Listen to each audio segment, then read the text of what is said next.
રાજકોટના પૂર્વ કોર્પોરેટરના કથિત તોડકાંડ મુદ્દે વિરોધ કરવામાં આવ્યો। સર્કિટ હાઉસ ઉપર યુથ કોંગ્રેસે વિરોધ પ્રદર્શન કર્યું।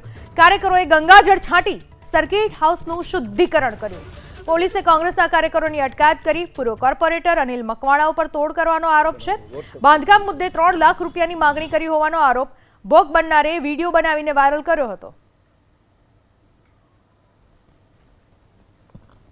આ તમામ ગેરવહીવટો ભારતીય જનતા પાર્ટીના શાસકો ક્યાંક ને ક્યાંક સર્કિટ હાઉસના માધ્યમથી સર્કિટ હાઉસમાં બેસીને કરતા હોય અને આ ભાઈ તો પાછા સર્કિટ હાઉસમાં જઈને એવું કે કોન્ફરન્સ રૂમ ખોલ, આ આપણું જ છે। આ મિલકત જાહેર જનતાની મિલકત છે। સર્કિટ હાઉસને ભ્રષ્ટાચારના કેન્દ્રમાંથી બંધ કરો। ભારતીય જનતા પાર્ટીએ એ સર્કિટ હાઉસને ભ્રષ્ટાચારનું કેન્દ્ર બનાવી દીધું છે।